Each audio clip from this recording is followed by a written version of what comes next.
Alhamdulillahi Rabbil Alamin.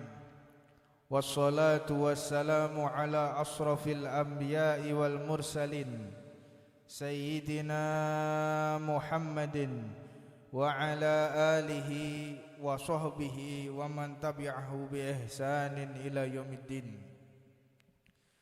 Subhanaka la ilma lana illa ma 'allamtana innaka antal alimul hakim. Rabbi shrah li sadri wa yassir li amri wahlul 'uqdatam min lisani yafqahu qawli. Assalamualaikum warahmatullahi wabarakatuh.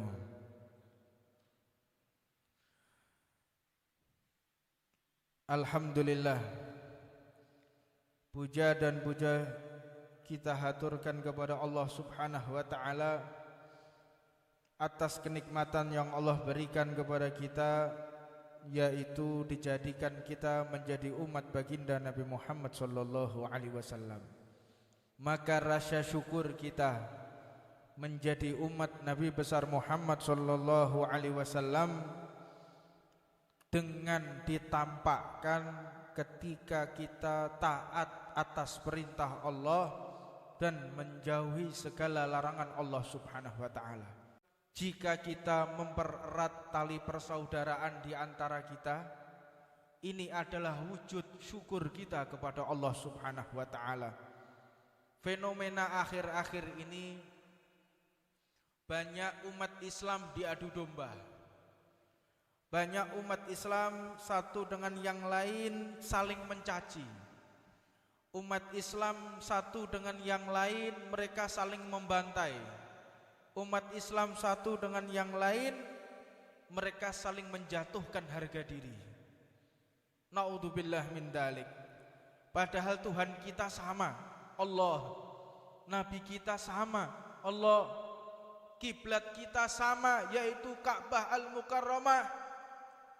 Tetapi fitnah yang terjadi di tengah-tengah kita, umat Islam antara satu dengan yang lain, mereka saling bertikai.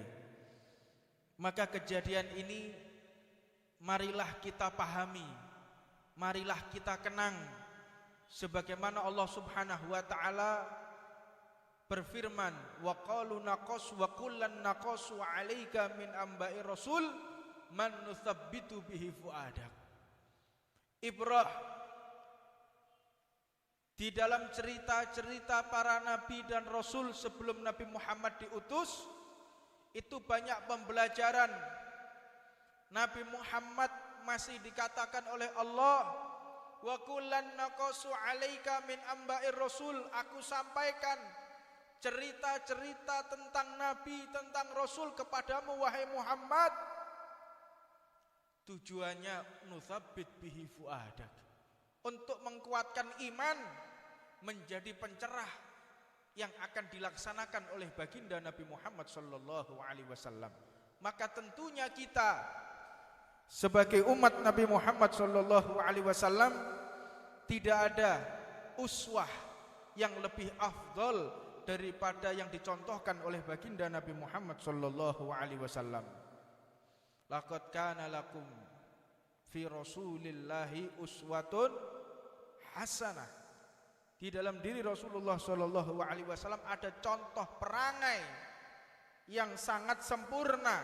Ini Allah yang mengatakan, bukan manusia atau pejabat manapun. Di dalam diri Rasulullah wajib kita pelajari, wajib kita telaah untuk referensi kehidupan kita.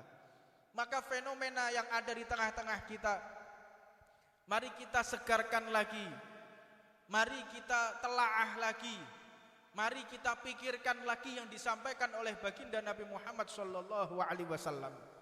Fi haji wada', haji yang terakhir yang ditunaikan oleh baginda Nabi Muhammad sallallahu alaihi wasallam, beliau memerintahkan para sahabat setelah haji wada'. Nabi Muhammad mengatakan kepada para sahabat dan seluruh umat yang hadir, saksinya adalah Ka'bah Al-Mukarramah. Ucapan ini disampaikan kepada Nabi Muhammad, ya ayuhan nas, wahai segenap manusia, segenap orang-orang yang beriman, diamlah kalian, diam kalian. Maka para sahabat satu dengan yang lain juga mengingatkan, diam, Nabi Muhammad mau berbicara, kalian diam semua. Perhatikan apa yang akan disampaikan oleh baginda Rasulullah sallallahu alaihi wasallam. Hal ini menunjukkan betapa pentingnya yang akan disampaikan oleh Rasulullah sallallahu alaihi wasallam. Maka Nabi Muhammad mengatakan, ayyaumin hadza, apa hari ini? Mereka tahu, para sahabat ini tahu kalau hari ini adalah 10 Dzulhijjah. 10 Dzulhijjah, Yaumun Nahar, Idul Adha. Mereka tahu, tetapi para sahabat tidak mau mengomentari, tidak mau menjawab. Apa sebab? Khawatir kalau Nabi Muhammad ini mau merubah nama atau ingin menekankan sesuatu. Kenapa ini bisa terjadi? Karena para sahabat melihat kesempurnaan baginda Nabi Muhammad sallallahu alaihi wasallam. Sempurna Rasulullah. Jadi kalau Rasulullah bertanya, mereka nggak berani menjawab. Maka para sahabat hanya mengatakan, Allah wa rasuluhu a'lam. Maka hanya Allah dan Rasulnya yang tahu tentang apa hari ini. Alaisa yaumun nahri? Apakah benar ini adalah nahar, yaumun nahar, Idul Adha? Qalu bala. Para sahabat mengatakan, benar wahai Nabi Muhammad, ini benar. Maka Nabi Muhammad pun mengatakan, ayu syahrin hadza, apa nama bulan ini? Para sahabat tahu ini bulan Dzulhijjah, tahu. Tapi mereka diam melihat kesempurnaan Rasulullah sallallahu alaihi wasallam. Mereka mengatakan, Allah wa rasuluhu a'lam. Hanya Allah dan Rasulnya yang tahu apa hari ini, apa bulan ini. Maka Nabi Muhammad mengatakan, alaisa Dzulhijjah? Apakah ini bukan Dzulhijjah? Qalu bala. Bukankah ini bulan Dzulhijjah? Iya, benar ya Rasulullah, ini bulan Dzulhijjah. Lalu Nabi Muhammad mengatakan, ayyuballadin hadza? Apa nama negeri ini? Apa nama kota ini? Para sahabat masih tetap berprasangka kesempurnaan Nabi Muhammad sallallahu alaihi wasallam. Allah wa rasuluhu a'lam. Hanya Allah dan Rasulnya yang tahu apa nama kota ini. Ini menandakan sahabat itu melihat kesempurnaan Rasulullah. Tidak melihat sedikit pun pertanyaan itu atas ketidaktahuan Rasulullah, tetapi melihat sempurnanya diri Rasulullah sallallahu alaihi wasallam. Maka Nabi Muhammad mengatakan, alaisa baldatul haram? Apakah bukan ini namanya negeri haram, kota haram, baldah Mekah al-Mukarramah? Qalu bala. Benar ya Rasulullah, ini adalah baldatul haram, ini adalah negeri Mekah al-Mukarramah. Lalu Nabi Muhammad mengatakan, ini intinya memancing para sahabat untuk mendengarkan apa yang diucapkan Rasulullah dan memastikan mereka menjawab apa yang disampaikan Rasulullah dan mereka merespon, mikir apa yang akan disampaikan oleh baginda Nabi Muhammad sallallahu alaihi wasallam. Wa bi hurmati yaumikum hadza wa syahrikum hadza wa biladikum hadza, demi kemuliaan hari kalian ini, demi kemuliaan bulan Dzulhijjah ini, demi kemuliaan tanah haram ini, inna dima'akum wa amwalakum wa a'radukum haramun bainakum. Ketahuilah, sesungguhnya nyawa kalian satu dengan yang lain haram untuk dibunuh. Harta kalian satu dengan yang lain haram untuk dirampas. Harga diri kalian antara satu dengan yang lain haram untuk direndahkan. Ini yang disampaikan oleh Rasulullah di saat-saat terpenting. Mari kita pahami lagi. Ini yang dikhawatirkan oleh baginda Nabi Muhammad sallallahu alaihi wasallam. Haram kalian saling membunuh. Haram kalian saling mencuri harta satu dengan yang lain. Haram di antara kalian saling menghina, saling menjatuhkan harga diri antara satu dengan yang lain. Nabi Muhammad pun mengatakan, yubalighum syahid minukum ghaib ila yaumul qiyamah. Sampaikan ucapan ini bagi kalian yang hadir, yang menyaksikan ucapanku ini. Sampaikan, terus kumandangkan sampai nanti di hari kiamat. Jangan terputus amanatku yang terakhir ini. Wanti-wanti setiap masa, wanti-wanti setiap umat, jangan sampai melupakan apa yang telah aku ucapkan ini. Penegasan kepada umat Nabi Muhammad sallallahu alaihi wasallam. Maka kita melihat berikutnya Rasulullah sallallahu alaihi wasallam mengatakan, Allahumma syahad. Nabi Muhammad mengangkat tangannya sambil melihat ke Ka'bah dan ke langit, mengatakan Allahumma syahad, Allahumma syahad, Allahumma syahad. Ya Allah saksikan, ya Allah saksikan, ya Allah saksikan apa yang telah aku sampaikan. Ka'bah sebagai saksinya, bulan ini sebagai saksinya, hari ini sebagai saksinya, aku telah menyampaikan apa yang semestinya aku sampaikan. Ini menunjukkan kalau Nabi Muhammad sallallahu alaihi wasallam melarang, mengharamkan antara kita satu dengan yang lain saling membunuh, antara kita satu dengan yang lain saling merampas, antara kita satu dengan yang lain saling mencaci maki, saling menghina, saling menjatuhkan harga diri. Ini yang diwanti-wanti oleh baginda Nabi Muhammad sallallahu alaihi wasallam. Jangan sampai engkau lakukan ini. Nabi Muhammad mengatakan, ala la tarji'u min ba'di dhulalan ba'dukum riqaban ba'd. Apakah kalian akan kembali ke masa-masa sesat? Apakah kalian akan kembali ke masa jahiliyah yang dulu kalian saling bertikai, yang dulu kalian saling merampas harta, yang dulu kalian saling membunuh, yang dulu kalian saling menghancurkan harga diri satu dengan yang lain? Apakah kalian akan kembali ke zaman-zaman jahiliyah?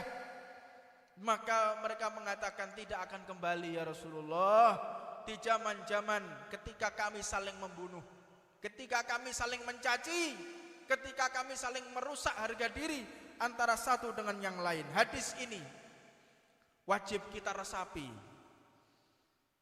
bahwa yang paling dibenci oleh baginda Nabi Muhammad sallallahu alaihi wasallam jika ada umat saling membunuh, jika ada umat saling mencaci, jika ada umat saling merampas harta antara satu dengan yang lainnya. Ini sangat-sangat menyakiti perasaan Nabi Muhammad sallallahu alaihi wasallam. Maka kita lihat yang ada di saat ini, Suriah sampai saat ini, sampai detik ini antar umat Islam saling membunuh. Di Syam sampai detik ini mereka masih saling membunuh. Kita lihat di Libya sampai saat ini umat Islam Tuhannya sama, nabinya sama, mereka saling membunuh. Dan yang paling ironisnya, setelah membunuh mereka mengatakan Allahu Akbar. Setelah membunuh mengatakan Allahu Akbar. Ini yang dikhawatirkan oleh baginda Rasulullah sallallahu alaihi wasallam. Maka berhati-hatilah, hindarkan diri kita dari saling mencaci, hindarkan diri kita saling menjatuhkan harga diri, terutama di medsos, di media sosial. Jangan sampai kita untuk membuka aib satu dengan yang lain. Jangan sampai kita menjatuhkan harga diri antara satu dengan yang lain. Hindari hal-hal yang menyebabkan keretakan ukhuwah umat Nabi Muhammad sallallahu alaihi wasallam. Dan di balik ini semua, la yafrahu syaitan illa bi thalathatin. Tidak ada yang mengembirakan hati iblis kecuali 3 perkara. Yang pertama, rajulun mu'minun qatulu mu'minan. Umat Islam antara satu dengan yang lain mereka saling membunuh. Ini yang membahagiakan hati iblis dan menyusahkan hati Rasulullah sallallahu alaihi wasallam. Jadi jika ada orang menyampaikan keburukan fulan bin fulan, menyampaikan rusaknya harga diri fulan bin fulan di halayak ramai, menjatuhkan harga diri antara satu dengan yang lain, membuka aib antara satu dengan yang lain, bahkan saling membunuh satu dengan yang lain, ini yang mengembirakan hatinya iblis dan menyusahkan hati baginda Nabi Muhammad sallallahu alaihi wasallam. Maka saya himbau kepada segenap umat Islam, kepada segenap organisasi Islam, kepada segenap partai-partai Islam, bersatulah kalian. Solidaritas kalian antara satu dengan yang lain, itu yang dibanggakan oleh baginda Nabi Muhammad sallallahu alaihi wasallam. Terpecahnya kalian wahai umat Islam, itulah yang menyusahkan hati Rasulullah dan mengembirakan daripada hati iblis. Maka hindari pertikaian di antara kita. Ini yang menyusahkan hati Nabi Muhammad. Yang kedua, mukmin mata ghairi iman. Yang menyusahkan, yang menggembirakan hati iblis, yaitu orang yang beriman mati tidak membawa iman, alias mati su'ul khatimah. Su'ul khatimah ini yang menyusahkan hati Nabi, menggembirakan hati iblis. Jadi kalau ada orang Islam mati, dia dalam keadaan tidak membawa iman atau su'ul khatimah, ini benar-benar girang hatinya iblis. Maka tujuan Rasulullah diutus oleh Allah, bagaimana caranya manusia ini hidup di dalam keimanan dan mati membawa iman. Naam, iya, memang ini adalah pekerjaan yang paling susah. Jihad gampang, jihad membunuh orang-orang kafir gampang. Ketahuilah, tapi itu bukan keinginan Rasulullah. Kita membunuh orang kafir sehingga dia mati kafir, itu bukan keinginan Rasulullah. Keinginan Nabi Muhammad, seluruh umat Islam, Bani Adam, semua ras, semua suku, semua wilayah meninggal dalam keadaan beriman kepada Allah Subhanahu wa ta'ala. Jadi tujuan kita jihad untuk membunuh orang Islam, ini sesuatu yang paling salah. Salah besar. Jihad membunuh orang yang beriman kepada Allah. Maka ini fenomena yang dihembuskan di negara kita. Bagaimana caranya organisasi Islam satu dengan yang lain, mereka saling bertikai, mereka saling menghina, mereka saling mencaci, mereka saling menghancurkan harga diri antara satu dengan yang lain. Ini memang propaganda Zionis, ini propaganda Yahudi yang memang ingin merusak kerukunan antar umat baginda Nabi Muhammad sallallahu alaihi wasallam. Terus di negara kita dihembuskan terus. Bagaimana caranya ormas satu dengan yang lainnya, mereka saling mencaci, mereka saling membantai, mereka saling bermusuhan. Tetap yang rugi ini adalah umat Nabi Muhammad. Tetap yang rugi adalah umat Nabi Muhammad. Korbannya tetap umat Nabi Muhammad. Tidak ada korban di luar umat. Ini strategi musuh, konfrontasi dengan proxy war, perang proksi, perang urat saraf, mereka saling bertikai. Maka hati-hatilah diri kita untuk menanggapi daripada fenomena alam ini. Tarik diri kita, jangan ikut-ikutan mencaci maki antara satu dengan yang lainnya. Memang nanti kalau waktunya jihad, kita akan dipanggil oleh Imam Mahdi. Kita akan dipanggil oleh Imam Mahdi, jangan khawatir. Jangan kita bergerak sendiri-sendiri. Nanti ada komando dari atas. Kita jihad di jalan Allah. Tapi bukan saat ini. Kita masih nunggu. Nanti setiap saat kita akan niat. Setiap keluar dari majelis, mulai saat ini kita niat. Setiap kita berdiri dari majelis, sebelum kita berdiri, niat kita menjadi pembela Al-Mahdi. Mudah-mudahan kita semua termasuk daripada orang-orang yang membela Al-Imamul Mahdi.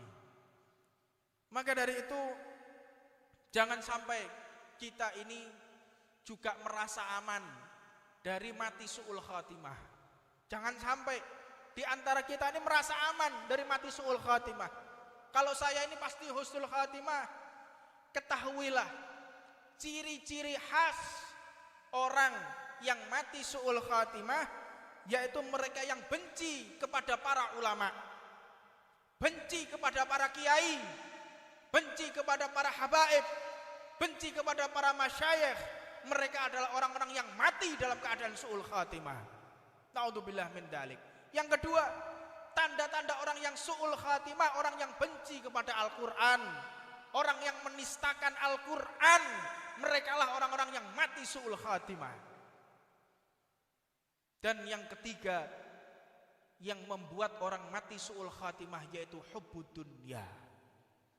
Cintanya dia kepada dunia, yang menjual akhiratnya demi dunia, yang menggadaikan imannya demi dunia, yang memenuhi hatinya demi dunia.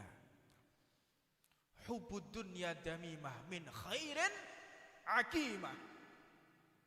Hubbud dunya itu menutup pintu-pintu kebaikan dari Allah Subhanahu wa ta'ala. Orang kalau sudah cinta dunia, mindsetnya, pola pikirnya tiada lain hanya untung rugi dunia.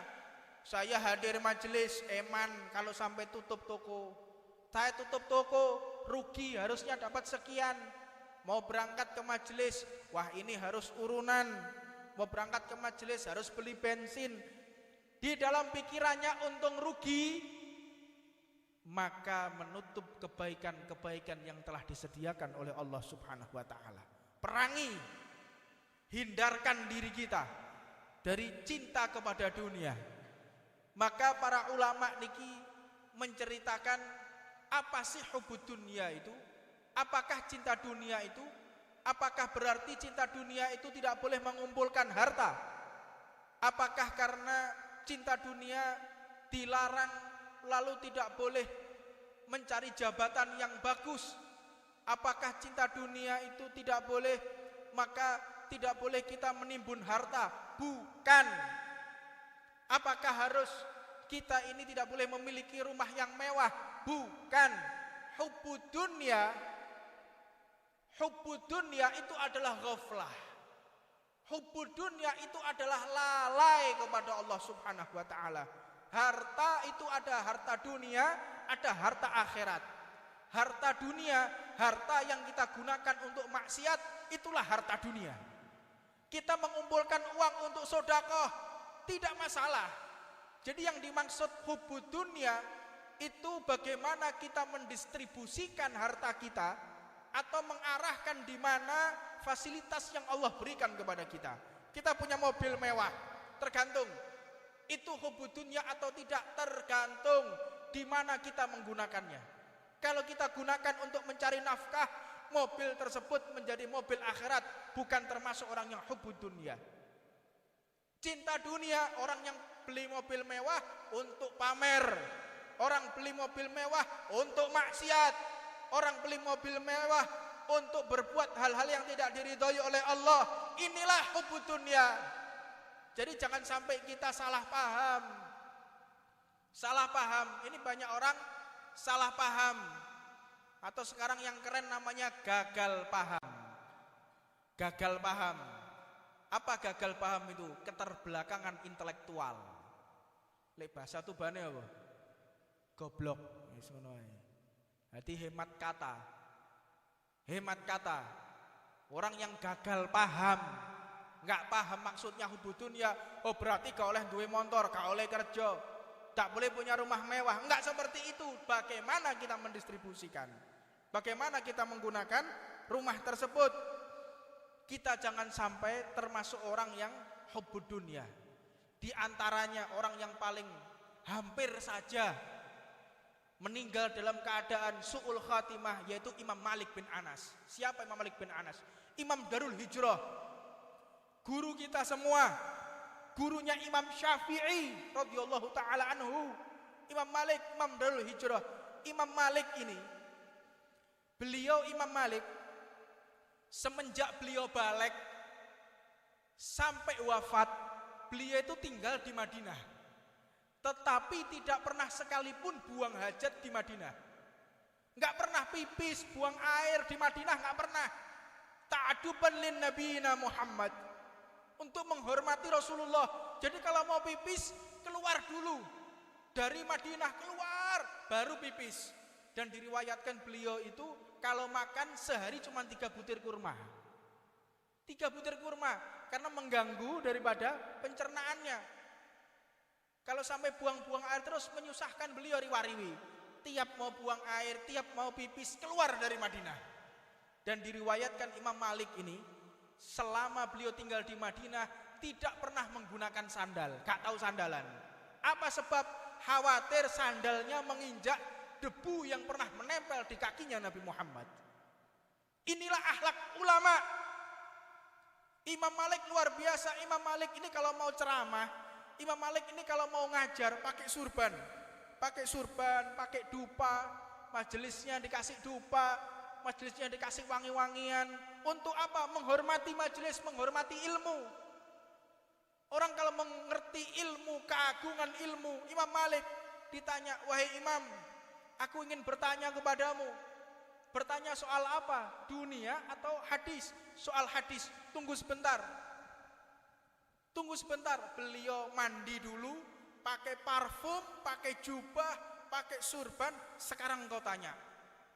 Jadi enggak sembarangan, benar-benar mengagungkan daripada ilmunya Nabi Muhammad SAW. Jadi salah satu kita menghormati ilmunya Rasulullah, persiapkan badan kita, persiapkan hati kita, fisik kita persiapkan. Tolabul ilm, kita sebagai penuntut ilmu paling tidak pakai surban untuk menandakan kalau kita ini adalah para pejuang Nabi Muhammad SAW. Pakai rida. Dan rida ini bukan berarti orang kalau nggak pakai rida, orang nggak pakai surban, imamah. Memang orang pakai imamah ini ada adabnya, ada akhlaknya, tidak sembarangan orang. Jadi untuk kita yang awam-awam ini, terlebih adalah saya, pakai rida. Pakai rida. Tujuannya untuk apa? Rida ini yang membentengi kita. Kita ketika melihat ada perempuan, kita sungkan mau lihat. Kalau ada mampir di tempat-tempat maksiat, sungkan kita bawa surban. Jadi surban pakaian ini termasuk daripada benteng umat Nabi Muhammad. Maka Imam Malik ini beliau setiap ngajar benar-benar berhati-hati. Suatu saat Imam Malik ini ngajar di Masjid Nabawi, tiba-tiba wajah beliau kuning, pucat sekali, sampai para murid-muridnya ini heran, dilihat nggak biasanya Imam Malik seperti ini. Maka ketika selesai hadis menyampaikan dengan sangat sakit, menahan rasa sakit yang luar biasa. Sampai selesai ditutup kitabnya, tutup hadisnya, beliau langsung seperti lemas dan jatuh. Ketika beliau jatuh, kenapa wahai Imam? Aku merasakan di kakiku ini ada sengatan. Ada sengatan, ternyata dilihat di kaki beliau ada kalajengking. Menyengat 12 kali. Menyengat 12 kali, beliau tidak bergeser dari tempat duduknya. Ditanya, wahai Imam, kenapa engkau tidak menggeser tempat dudukmu? Kok engkau tidak bangun? Aku tidak berani memutus hadisnya Nabi Muhammad. Ini loh para ulama. Dan ketika Imam Malik ini sakaratul maut, ini poinnya. Imam Malik ini ketika sakaratul maut, kalau orang biasa menemani orang sakaratul maut tahu, kadang sadar, kadang tidak, kadang sadar, kadang tidak. Itu biasa bagi orang sakaratul maut. Ketika Imam Malik tidak sadar, ditalkin la ilaha illallah oleh murid-muridnya. Imam Malik mengatakan la, enggak. Kaget muridnya. La ilaha illallah. La, tidak, kata Imam Malik. La ilaha illallah. La, tidak, kata Imam Malik. Muridnya bingung. Ini seorang imam, seorang ulama, muhaddits, tapi ketika sakaratul maut mengatakan tidak ketika ada kalimat la ilaha illallah. Maka terus mereka membaca Al-Quran sampai akhirnya kesadaran Imam Malik kembali lagi. Ketika kembali ditanya, ya Allah, alhamdulillah Imam Malik ini kembali sadar. Ditanya, wahai Imam Malik, kenapa engkau mengatakan tidak ketika aku mengatakan la ilaha illallah? Wahai para murid-muridku, aku mendengar ucapan la ilaha illallah, tetapi aku mengatakan la, tidak, itu aku menjawab iblis yang lagi menggoda aku. Iblis yang lagi menggoda aku berkeliling di tempat tidurku ini. Iblis mengatakan, wahai imam, engkau ini adalah orang yang soleh, engkau ini adalah orang yang masya Allah, orang-orang yang tinggi kedudukannya di hadapan Allah. Muridmu saja Imam Syafi'i, beliau mengatakan la, tidak, engkau seorang wali Allah, la, engkau orang yang beriman kepada Allah, engkau adalah orang-orang yang mulia, engkau orang yang tinggi kedudukan di hadapan Allah, la, tidak, aku orang biasa. Jika aku menjawab iya, berarti aku telah ujub, aku telah sombong dengan ilmuku, aku telah sombong dengan majelisku, aku telah sombong dengan dakwahku, aku telah sombong dari segala amal pahalaku. Maka seluruh amal pahala akan dicabut oleh Allah Subhanahu wa taala. Maka inilah, hati-hati, jangan sampai kita merasa aman daripada mati su'ul khatimah. Dan yang terakhir, insyaallah kita akan bahas di kesempatan berikutnya karena waktu sudah adzan Isya. Mudah-mudahan Allah Subhanahu wa taala mengabulkan segala hajat kita. Hajat yang paling besar yaitu adalah meninggal dalam keadaan husnul khatimah. Ya Allah biha, ya Allah biha, ya Allah bi husnul khatimah. Rabbana atina fid dunya hasanah wa fil akhirati hasanah wa qina adzabannar. Wa ala man wa sayyidina Muhammad sallallahu alaihi wa sallam zaman wa ala man wa la Muhammad Jamal bin Abu Bakar Ba'agil wa ila hadratin Nabi Muhammadin sallallahu alaihi wasallam. Siril Fatihah.